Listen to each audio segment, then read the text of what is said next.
Hello दोस्तों, कैसे आप लोग? आई होप कि आप लोग अच्छे और मजे में होंगे।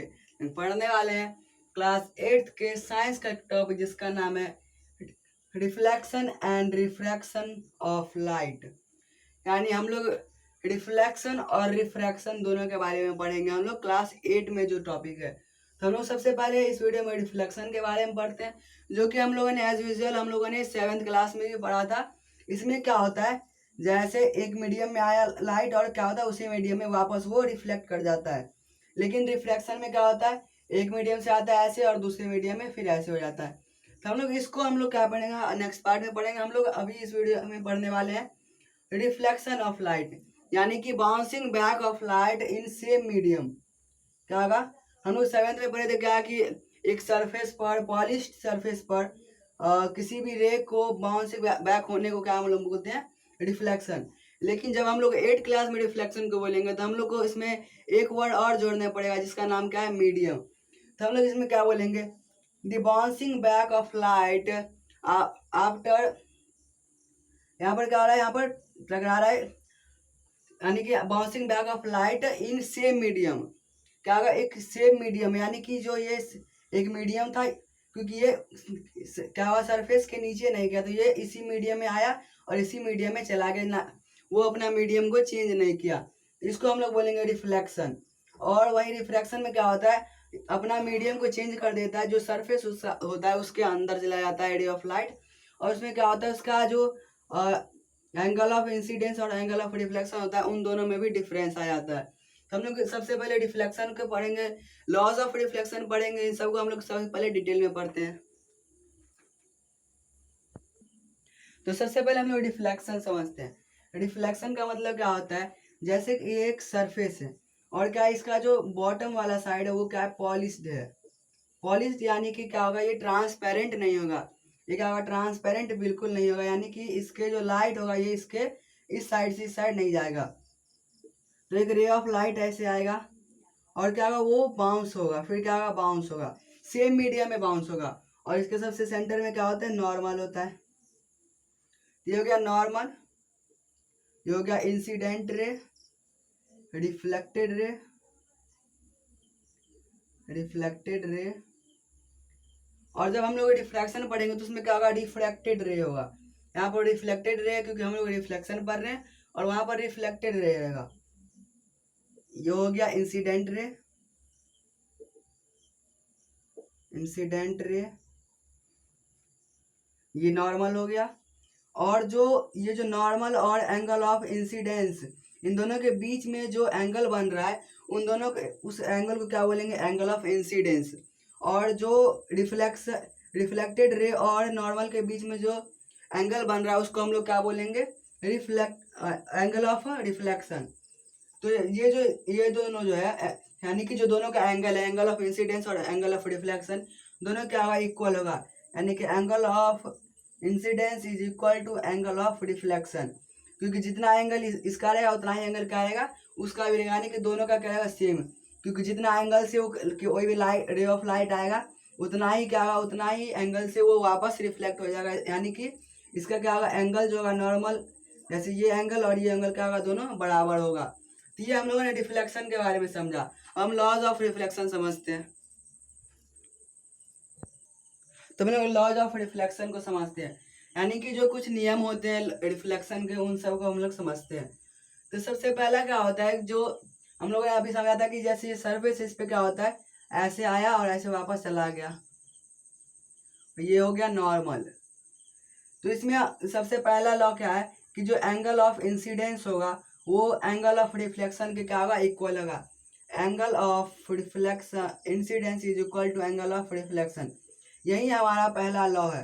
पहला लॉ क्या है, angle of incidence is equal to angle of reflection, यानी कि जो इन दोनों का एंगल होगा वो क्या होगा, दोनों इक्वल होगा। और ये हम जो ये रिफ्लेक्शन की जो लॉ समझ रहे हैं वो क्या है, एक प्लेन सरफेस यानी प्लेन मिरर पर ये होगा, प्लेन मिरर।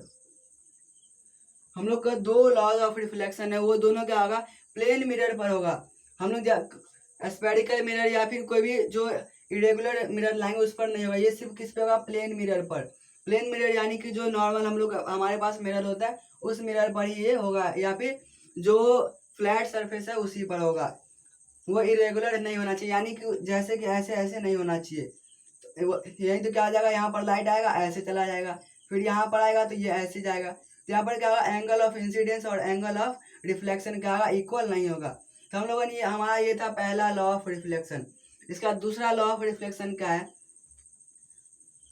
कि एक रे ऑफ लाइट आएगा जो कि हम लोग इंसिडेंट रे बोलेंगे, रिफ्लेक्टेड रे और नॉर्मल, ये तीनों क्या करेगा, एक सेम सरफेस पर लाई करेगा, यानी एक ही सरफेस है, क्या ये सेम सरफेस है उसी पर लाई कर रहा है। और इसका क्या है, जो ये तीनों जो है ये एक पॉइंट पर मीट करेगा, उस पॉइंट को क्या बोलेंगे हम लोग, उस पॉइंट को बोलेंगे point of incidence. Point of incidence बोलेंगे जिस पॉइंट पर क्या होगा, जो इंसिडेंट रे आएगा और वहीं से क्या होगा, रिफ्लेक्टेड रे निकलेगा और साथ में उसी पॉइंट पर नॉर्मल होगा, उसी पॉइंट को हम लोग बोलते हैं पॉइंट ऑफ इंसिडेंस। और ये क्या होगा, यही है सेकेंड लॉ कि हमारा जो होगा इंसिडेंट रे, रिफ्लेक्टेड रे और नॉर्मल वो क्या होगा, एक सेम सरफेस पर लाई करेगा। तो ये सेम सरफेस होगा और उसमें इसका पॉइंट क्या है, पॉइंट ऑफ इंसिडेंस, जहां पर क्या करा है, तीनों मीट करा था। हमारा ये दोनों क्या था, लॉ ऑफ रिफ्लेक्शन था। हमें तो ये बात पता है क्या कि प्लेन मिरर पर क्या होगा, जो एक रे आएगा और वापस वो रिफ्लेक्ट होकर चला जाएगा। तो ये क्या था, ये हुआ हमारा किस चीज में, ये हुआ हमारा प्लेन मिरर में। लेकिन अब हम लोग पढ़ने वाले हैं स्फेरिकल मिरर, यानी कि जो सर्कल जैसा, यानी कि और स्फेरिकल मिरर दो तरीके का होता है, एक ऐसा और एक ऐसा।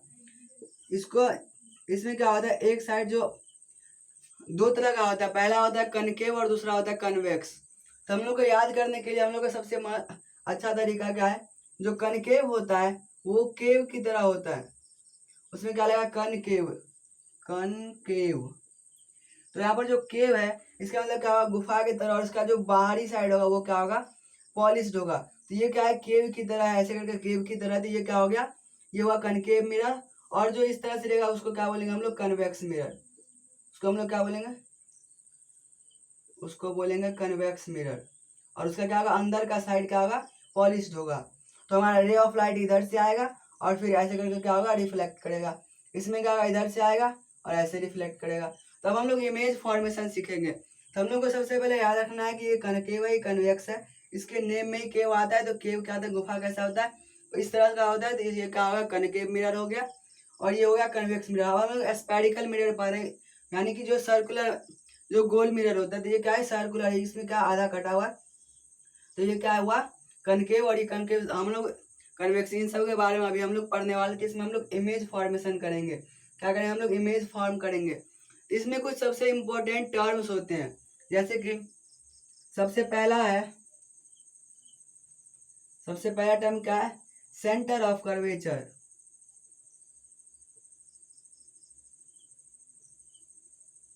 Centre of curvature. उसके बाद क्या है, पोल, फोकस। उसके बाद प्रिंसिपल एक्सिस। तो ये सब क्या है, ये सब कुछ इंपॉर्टेंट टर्म है जो कि हमारे इमेज फॉर्मेशन में बहुत ही ज़्यादा ज़रूरी रहेगा। तो हम लोग इमेज फॉर्मेशन करेंगे तो हम इन सब के जो जो इम्पोर्टेंट उसका जो जगह होता है कि कौन सी जगह पर कौन सा पॉइंट होता है, उन सब के बारे में हम लोग इमेज फॉर्मेशन के साथ साथ इन सब के बारे में भी हम लोग डिटेल में सीख जाएंगे। तो हम लोगों ने रिफ्लेक्शन के बारे में लगभग सारी चीज़ समझ लिया है। तो हम लोग इमेज फॉर्मेशन को नेक्स्ट पार्ट में समझेंगे। तो आई होप के अंदर समझ आ गया होगा। जो हम लोगों ने लॉज ऑफ रिफ्लेक्शन समझे और जो भी हम लोगों ने इंपॉर्टेंट टर्म समझा, आई होप के अंदर समझ आ गया होगा। तब हम मिलते हैं अगले वीडियो में, जिसमें कि हम लोग पढ़ेंगे इमेज फॉर्मेशन और उसके बाद हम लोग पढ़ेंगे रिफ्रैक्शन ऑफ लाइट। तो मिलते हैं अगले वीडियो, तब तक के लिए bye, take care, thanks for watching.